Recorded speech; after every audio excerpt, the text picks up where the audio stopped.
khi quen em, anh đã thích chơi liên quân vì những lúc combat với nhau. Anh thích đánh AD, còn em đi support. Cầm van Helsing anh bắn hết luôn. Van Helsing xong gờ hôm anh đang farm, dừng bên team kia ra ganh. Anh bình tĩnh nghe hết các skill, thắng bại là tại kỹ năng, thua thì tại số đen thôi. Đừng vội vàng làm chi, chờ tìm rồi lên combat. Mình cùng chơi liên quân mobile, cầm smartphone anh nghe ta combat. Phối hợp team 5 năm cho hay là phải ấn ngay chức năng voice chat. Ta cùng nhau đua rank hết đêm, lớp trận này sẽ được lên hài và ta sẽ đứng ở đỉnh cao trên tôi. Mình cùng nhau đi ăn kim công, chỉ cần cố lên team ta sẽ thắng. Không chửi nhau không AFK, đồng lòng với nhau thì ta sẽ thắng.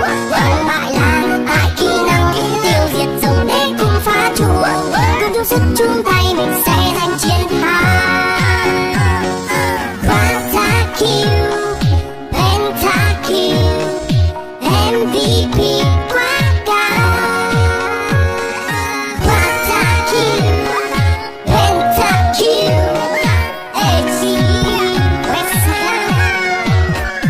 nhiều ngày chơi liên quân mà tôi chỉ ước mơ nhỏ nhoi. Mơ gì là phun tướng với phun hết trang lọc thôi. Cầm AD đánh chắc kèo, chịu khó farm chứ không vội. Rồi một ngày tôi sẽ được thi đấu đỉnh cao. Mình cùng chơi liên quân mobile, cầm smartphone anh em ta combat. Chơi hợp team 5 năm cho hay là phải ấn ngay chức năng voice chat. Ta cùng nhau đưa rank hết đêm, chắc trận này sẽ được lên cao và ta sẽ đứng ở đỉnh cao trên tôi. Nào tập trung lên anh em ơi, chỉ cần cố lên team ta sẽ thắng. Mang về 300 chai liên hoan, chỉ cần thế thôi nên hãy cố gắng. Đấu trường huyền thoại dùng kỹ năng, team của mình sẽ cùng chinh phục, giành chiến thắng vinh quang về cho quê nhà ta. Bắn 1 phát, bắn 2 phát, bắn 3 phát rồi 4 5 phát. Triple kill, quadra kill, the pentakill, kill kill. Trong combat ai đẹp trai được như anh, hit and run anh xử lý thật là nhanh. Van Helsing 6 phút GG, mang chiến thắng về cho team của quê nhà. Giành chiến thắng vinh quang về cho quê nhà ta.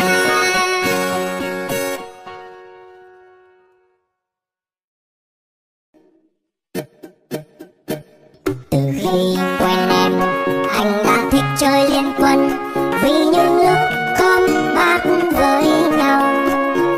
Anh thích đánh AD, còn em đi support.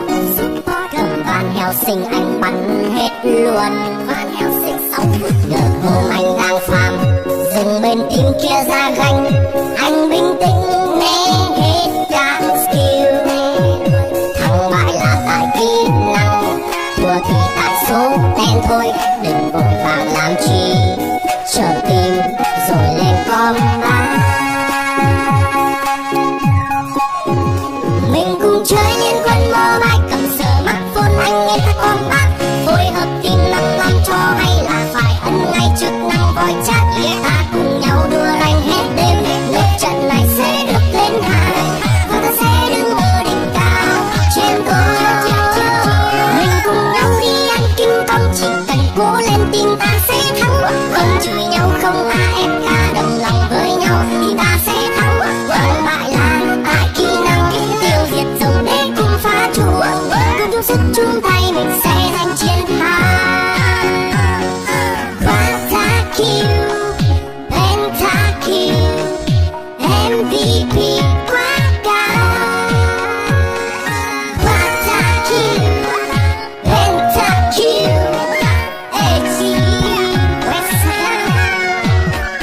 nhiều ngày chơi liên quân mà tôi chỉ ước mơ nhỏ nhoi. Mơ gì là phun tướng với phun hết trang lọc thôi.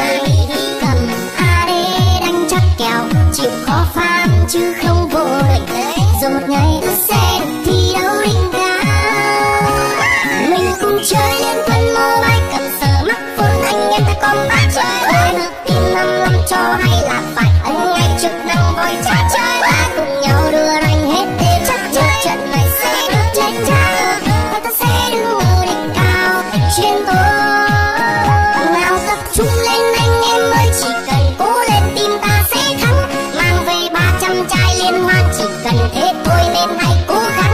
đấu trường huyền thoại dùng kỹ năng, team của mình sẽ cùng chinh phục, giành chiến thắng vinh quang về cho quê nhà ta. Bắn một phát, bắn hai phát, bắn ba phát rồi 4-5 phát, triple kill, quadra kill, the pentakill, kill kill. Trong combat ai đẹp trai được như anh, hit and run anh xử lý thật là nhanh. Van Helsing 6 phút GG mang chiến thắng về cho team của quê nhà. Giành chiến thắng vinh quang về cho quê nhà ta.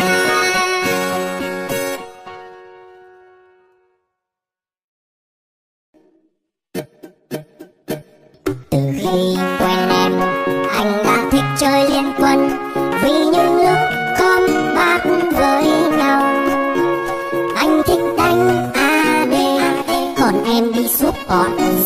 Cầm Van Helsing anh bắn hết luôn. Van Helsing 6 phút GG. Hôm anh đang farm, dừng bên team kia ra ganh, anh bình tĩnh né hết các skill. Thắng bại là tại kỹ năng, thua thì tại số đen thôi. Đừng vội vàng làm chi, chờ tìm rồi lên combat. Mình cùng chơi liên quân mobile, cầm smartphone anh em ta combat. Phối hợp team 5 cho hay là phải ấn ngay chức năng voice chat. Ta cùng nhau đua ranh hết đêm, lượt trận này sẽ được lên hài, và ta sẽ đứng ở đỉnh cao trên tôi. Mình cùng nhau đi ăn kinh công, chỉ cần cố lên team ta sẽ thắng. Không chửi nhau không AFK, đồng lòng với nhau thì ta sẽ thắng. Còn bại là tại kỹ năng, tiêu diệt dòng để cùng phá chúa. Cùng chung sức chung tay mình sẽ giành chiến thắng. Pentakill, Pentakill, MVP quá cao. Pentakill, Pentakill,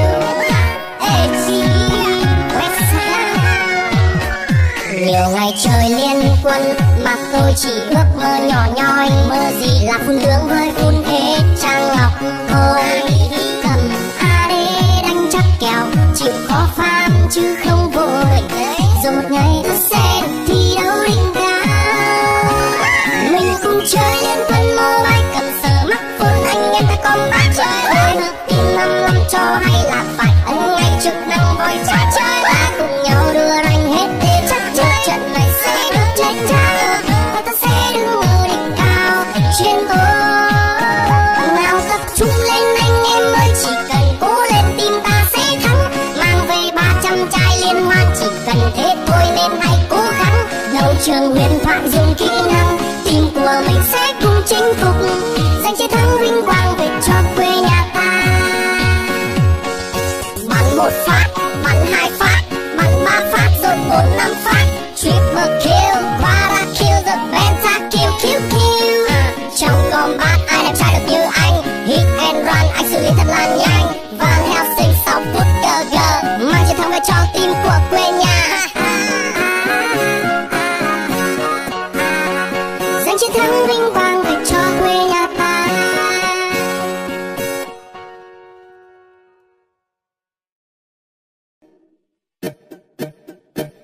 Từ khi quen em, anh đã thích chơi liên quân, vì những lúc combat với nhau. Anh thích đánh AD, còn em đi support. Cầm Van Helsing anh bắn hết luôn. Van Helsing 6 phút GG. Hôm anh đang farm, dừng bên team kia ra ganh, anh bình tĩnh né hết các skill. Thắng bại là tại kỹ năng, thua thì tại số đen thôi. Đừng vội vàng làm chi, chờ tìm rồi lên combat. Mình cùng chơi liên quân mobile, cầm smartphone anh em ta combat. Phối hợp team 5 cho hay là phải ấn ngay chức năng voice chat.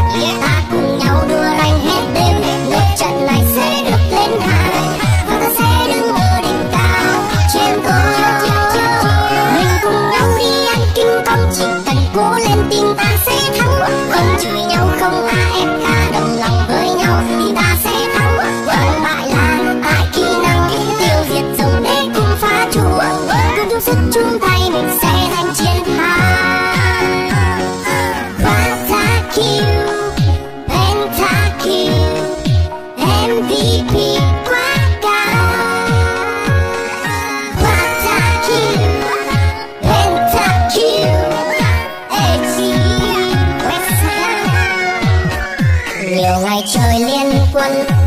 chỉ ước mơ nhỏ nhoi, mơ gì là phun lưỡng với phun hết trăng ngọc thôi.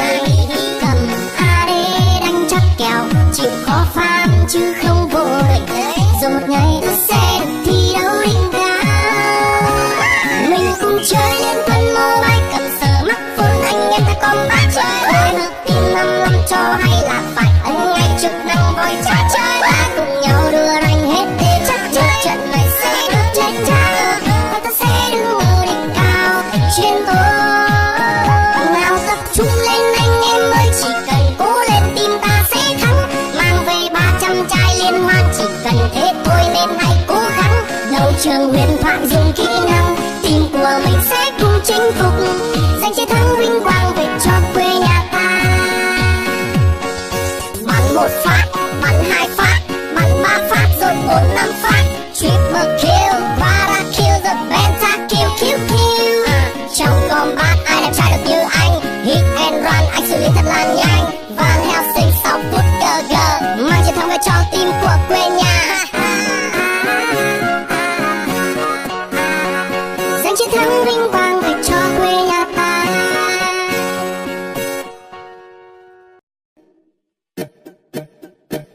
Từ khi quen em, anh đã thích chơi liên quân, vì những lúc combat với nhau. Anh thích đánh AD, còn em đi support. Cầm Van Helsing anh bắn hết luôn. Van Helsing 6 phút GG, hôm anh đang farm, dừng bên team kia ra ganh. Anh bình tĩnh né hết các skill, thắng bại là tại kỹ năng, thua thì tại số đen thôi. Đừng vội vàng làm chi, chờ team rồi lên combat. Mình cùng chơi liên quân mobile, cầm smartphone anh em ta combat. Phối hợp team 55 cho hay là phải ấn ngay chức năng voi chat. Ta cùng nhau đua rank hết đêm, nốt trận này sẽ được lên hàng, và ta sẽ đứng ở đỉnh cao trên tôi. Mình cùng nhau đi ăn kinh công, chỉ cần cố lên team ta sẽ thắng. Không chửi nhau, không AFK, đồng lòng với nhau thì ta sẽ thắng. Còn bại là tại kỹ năng, tiêu diệt dòng để cùng phá chúa. Cùng chung sức chung tay mình sẽ giành chiến thắng. Pentakill, Pentakill, MVP quá cao. Pentakill, Pentakill,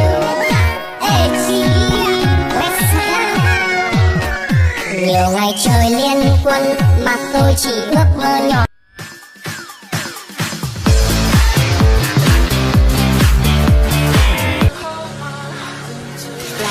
Love